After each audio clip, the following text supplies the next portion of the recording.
चलिए मेरे प्यार का छात्र, आज का वीडियो बहुत ही ज़्यादा इंटरेस्टिंग होने वाला है। और आज के इस वीडियो में हम बात करने वाले हैं हिंदी का प्रश्न। हिंदी का प्रश्न जो बात करने वाले हैं वो आपका आज ऑफिशियल हिंदी सेट का 6 का बात कर रहे हैं।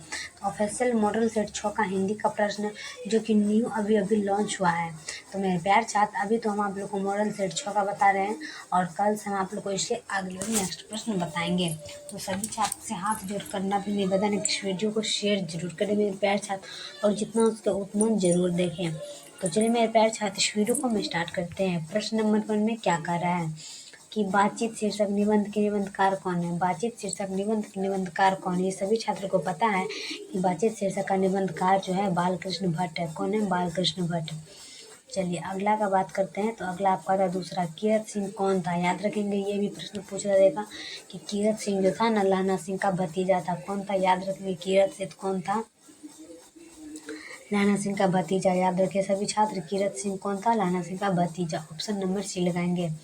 चलिए अगला का बात करते हैं। तो अगला आपका था तीसरा में प्रश्न करा कि क्रांति क्या है। याद रखें, क्रांति क्या है। तो सभी मेरे प्यार से देखिए, क्रांति एक भाषण है। क्या जगह क्रांति क्या है? क्रांति एक भाषण है, जिसका आंसर आ जाएगा ऑप्शन नंबर ए में। और नेक्स्ट की बात करें तो नेक्स्ट आपका था 4 में। तो 4 में प्रश्न करा कि अर्धनारीश्वर की रचना क्या है। सभी छात्रों को पता होना तो एक अर्धनारीश्वर की रचना हो जाएगा आपका दिनकर। क्या हो जाएगा? दिनकर। सभी छात्र बताएंगे कि अर्धनारीश्वर का लेखक कौन है, तो Dinkar ji. Option number A लगाएंगे। चलिए 5 का देखते हैं। 5 का आपका आता है सिपाही की माँ के एकांकी में कुंती कौन है। सिपाही की माँ एकांती कुंती में कौन है। याद रखेंगे कि सिपाही की माँ जो वो कुंती के कौन लगते थे, तो वो कुंती की पड़ोसन लगते थे। याद रखेंगे, सिपाही की माँ जो है वो कुंती के कौन लगते थे, तो पड़ोसन। Option number C. चलिए 6 में कि हंसते हुए मेरा अकेलापन किस कृति का है। याद रखेंगे कि हंसते हुए मेरा अकेलापन किस कृति का है। वो आपका जगह मलियज। क्या होगा? मलियज। प्रश्न कर रहे हैं मेरे प्यारे छात्र कि हंसते हुए मेरा अकेलापन किसकी कृति है? मलियज की। तो आपका आंसर आ जाएगा ऑप्शन नंबर ए में। नेक्स्ट की बात करें तो नेक्स्ट आपका आता है 7 का। 7वें प्रश्न कर रहा है कि तिरिच क्या है। याद रखिए मेरे प्यारे छात्र, तिरिच। तो तिरिच आपका आ जाएगा कि छिपकली प्रजाति का विषैली जीव। क्या होगा? तिरिच क्या है? तिरिच क्या है? तो तिरिच हो जाएगा आपका छिपकली प्रजाति का विषैली जीव। तो ये आपका आंसर जो है ना, वो आपका आंसर आ जाएगा ऑप्शन नंबर बी में। तो छिपकली प्रजाति का विषैली जीव वो आ जाएगा आपका ऑप्शन नंबर बी में।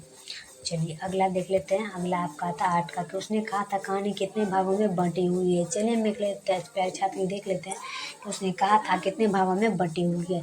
तो ये आपका हो जाएगा 5 भागों में। क्या जगह 5 भागों में प्रश्न कहता है कि उसने कहा था कितने भागों में बटी हुई है, 5 भागों में। तो इसका आंसर आ जाएगा ऑप्शन नंबर सी में। चलिए नेक्स्ट की बात करें तो नेक्स्ट आपका आता है 7 का। 9 का। 9 में कह रहा है कि भगत सिंह का जन्म किस दिन हुआ था। याद रखें, भगत सिंह का जन्म किस दिन हुआ था, यह भी प्रश्न पूछेगा। भगत सिंह का जन्म किस दिन हुआ था। तो 9 का आपका हो जाएगा 28 सितंबर 1907 में। क्या होगा? 28 सितंबर 1907 में। तो ऑप्शन नंबर ए लगाना है, 28 सितंबर 1907 में। चलिए अगला का बात करते हैं। तो अगला आपका आता है 10 में। 10 में मेरे प्यारे छात्र प्रश्न कर रहा है कि प्रगीत कैसा काव्य है। याद रखेंगे, प्रगीत कैसा काव्य है। 10 का देखेंगे, प्रगीत कैसा काव्य है। तो 10 का आपका आंसर आ जाएगा आत्मपरक काव्य। क्या होगा? आत्मपरक काव्य। ऑप्शन नंबर सी लगाएंगे हम, आत्मपरक काव्य। चलिए अगला देखेंगे। अगला आपका आता है 11 का। 11 में प्रश्न क्या कर रहा है कि सूरदास किस धारा के कवि हैं। ये देखिए प्रश्न क्या कर रहा है कि सूरदास किस धारा के कवि हैं। तो वो आपका जगह कृष्ण सही। क्या? कृष्ण सही। प्रश्न कर रहा है कि सूरदास किस धारा के कवि हैं, तो कृष्ण सही। ऑप्शन नंबर ए लगाएंगे हम, कृष्ण सही। चलिए अगला देख लेंगे 12 का। 12 में क्या कह रहा है? 12 में कह रहा है कि मलियत जैसी है। मलियत जैसी है। याद रखेंगे 12 में कि मलियत जैसी है सूफी कवि। क्या होगा? मलियत जैसी सूफी कवि। याद रखेंगे प्रश्न करा है कि मलियत मोहम्मद जैसी जो है ना वो सूफी कवि थे। ऑप्शन नंबर ए लगाएंगे। ये प्रश्न आप लोग को पूछेंगे, वेरी वेरी इंपॉर्टेंट है।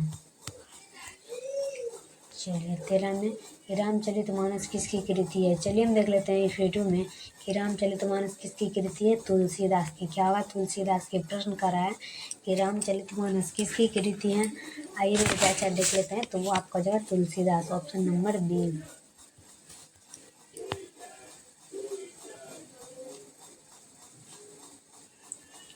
चलिए 14 का देखते हैं कि नाभादास किसके भविष्य थे। नाभादास किसके शिष्य थे। चलिए हम देखते हैं कि नाभादास जो है ना वो अग्रदास के शिष्य थे। याद रखेंगे नाभादास किसके शिष्य थे, तो अग्रदास जी के शिष्य थे। ऑप्शन नंबर सी लगाएंगे, अग्रदास। चलिए अगला देख लेंगे हम 15 का कि कवित्व के प्रथम पद में कौन सा रस है, याद रखेंगे कि कवित्व के प्रथम पद में कौन सा रस है, याद रखें। 15 का कवित्व के प्रथम पद कौन सा रस है, तो वीर रस। क्या जगह मेरे पैर से, तो वीर रस याद रखेंगे, वीर रस। 17 का 15 का 16 का कि तुमुन को लाल कलम में प्रसाद जी किस रचना की ले गई है। क्या कह रहा है, तुमुन को लाल कलम में प्रसाद की किस रचना से ली गई है। चलिए हम देख लेते हैं कि तुमुन को लाल कलम में जो है वो प्रसाद की किस रचना से ली गई है। तो कामायनी जो है ना, कामायनी की क्या कहते हैं, कामायनी की रचना से प्रसाद जी ने ली गई है, ऑप्शन नंबर ए। चलिए अगला देखेंगे 17 का सुभद्रा कुमारी चौहान का खिलौना क्या है। चलिए हम देख लेते हैं कि सुभद्रा कुमारी चौहान का खिलौना जो उसका पुत्र क्या, जब उसका पुत्र कह रहा है कि सुभद्रा कुमारी चौहान का खिलौना क्या है, उसका पुत्र, ऑप्शन नंबर है। चलिए 18 का प्रातःकाल का नभ कैसा था। चलिए देख लेते हैं कि प्रातःकाल का नभ कैसा था। तो प्रातःकाल का नभ जो नीले राख के समान कैसा था, नीले राख के समान। प्रश्न करा कि प्रातःकाल का नभ कैसा था, तो नीले राख के समान। तो इसका आंसर आ जाएगा ऑप्शन नंबर बी में। चलिए 19 का ज्वाला कहाँ से उठती है। चलिए हम देख लेंगे मेरे पैर छात की ज्वाला कहाँ से उठती है। तो ज्वाला जो है ना वो कहाँ से उठती है, तो ज्वाला उठती है जनता से। क्या हुआ, जनता से। ऑप्शन नंबर बी लगाएंगे, ज्वाला कहाँ से उठती है, जनता से। ऑप्शन नंबर बी लगाएंगे। चलिए अगला देख लेंगे 20 का गाँव का घर कविता कवि क्या है। गाँव का घर कविता के कवि कौन है, ज्ञानेंद्र पति। क्या चुका, ज्ञानेंद्र पति। प्रश्न करा कि गाँव का घर कविता के कवि कौन है, ज्ञानेंद्र पति। इसका आंसर होगा ऑप्शन नंबर बी में। चलिए अगला आपके सामने आएगा 21 का। 21 में प्रश्न करा है कि धर्माधिकारी का संधि विच्छेद करें। धर्माधिकारी का संधि विच्छेद करें। 21 का हो जाएगा धर्म प्लस अधिकारी। क्या होगा, धर्म प्लस अधिकारी। प्रश्न करा है कि धर्माधिकारी का संधि विच्छेद क्या हो जाएगा, धर्म प्लस अधिकारी। ऑप्शन नंबर सी लगाएंगे, धर्म प्लस अधिकारी। चलिए अगला देख लेते हैं हम 22 का। नागेंद्र का संधि विच्छेद क्या होगा, नागेंद्र का संधि विच्छेद क्या होगा। 22 का देखेंगे, नागेंद्र का संधि विच्छेद हो जाएगा नग प्लस इंद्र। क्या होगा, नग plus Indra. Option number D लगाएंगे हम। हर सही दोहरा संधि, ये मिट चुका है, दोहरा जो है मिट चुका है, तो ऑप्शन नंबर डी। चलिए अगला देखेंगे तो इसका परोपकार का संधि विच्छेद करें। परोपकार का संधि विच्छेद पर प्लस उपकार। क्या होगा, पर प्लस उपकार। प्रश्न कहता है कि परोपकार का संधि विच्छेद करें तो पर प्लस उपकार। Option number C. चलिए अगला देखेंगे, अगला आपका आता है 24 में। तो 24 में करा कि नयन का संधि विच्छेद क्या होगा। नयन का संधि विच्छेद हो जाएगा नय प्लस अन। क्या होगा, नय प्लस अन। ऑप्शन नंबर बी लगाएंगे हम, नय प्लस अन। Option number B. चलिए अगला देखेंगे हम 25 का।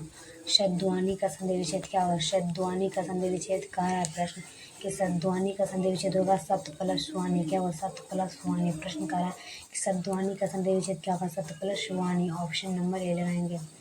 चलिए अगला देखेंगे हम 26 का। प्रख्यात। प्रश्न कर रहा है कि प्रख्यात में कौन सा उपसर्ग है। चलिए देख लेते हैं कि प्रख्यात में जो है ना प्र उपसर्ग है। क्या होगा, प्र। प्रश्न कर रहा है कि प्रख्यात में कौन सा उपसर्ग है, प्र उपसर्ग। ऑप्शन नंबर ए लगाएंगे, प्र। चलिए अगला का बात करते हैं। अगला आपका था 27 में। 27 में करा कि बिल्कुल में कौन सा उपसर्ग है। बिल्कुल में हो जाएगा बिल। क्या होगा, बिल। प्रश्न करा कि बिल्कुल में कौन सा उपसर्ग है, तो वो आपका जाएगा बिल। ऑप्शन नंबर से लिखेंगे बिल। चलिए अगला देख लेंगे हम 28 का। झगड़ालू में कौन सा प्रत्यय है। चलिए देखते हैं कि झगड़ालू में कौन सा प्रत्यय है। झगड़ालू में आलू प्रत्यय है। सीधी सी बात है कि झगड़ालू में कौन सा प्रत्यय है, आलू। आलू से याद रखेंगे, झगड़ालू में ये प्रत्यय है आलू। ऑप्शन नंबर डी में। 29 का खिलाड़ी में कौन से प्रत्यय है, तो आड़ी। क्या होगा, आड़ी। याद रखेंगे, खिलाड़ी में कौन सा प्रत्यय है, तो आड़ी प्रत्यय हो जाएगा। मेरे प्यार छात्र देख लीजिए, खिलाड़ी में आड़ी प्रत्यय है। चलिए ऑप्शन नंबर डी में। लास्ट और आखिर देखेंगे कि घनश्याम में कौन सा समास है। चलिए देख लेते हैं कि घनश्याम में जो है ना कर्मधारय समास है। क्या हुआ, कर्मधारय। प्रश्न कर रहा है कि घनश्याम में कौन सा समास है, कर्मधारय समास। Option number C. तो मेरे प्यारे छात्र, आप लोग को ये वीडियो कैसा लगता है, आप लोग हमें कमेंट में दिल वाला इमोजी जरूर भेजें मेरे प्यारे छात्र। और तब तक के लिए हम नेक्स्ट वीडियो में मिलते हैं। अगर आप लोग को पीडीएफ चाहिए तो आप लोग मेरे दिए गए लिंक पे नंबर पर आप लोग कॉल करके हमसे पीडीएफ ले सकते हैं। सारे प्रश्न एंड उत्तर का आप लोग को पीडीएफ मिल जाएगा। जो पीडीएफ कर रहे हैं जो, तब वो होता है आप लोग के सामने 299 रुपये।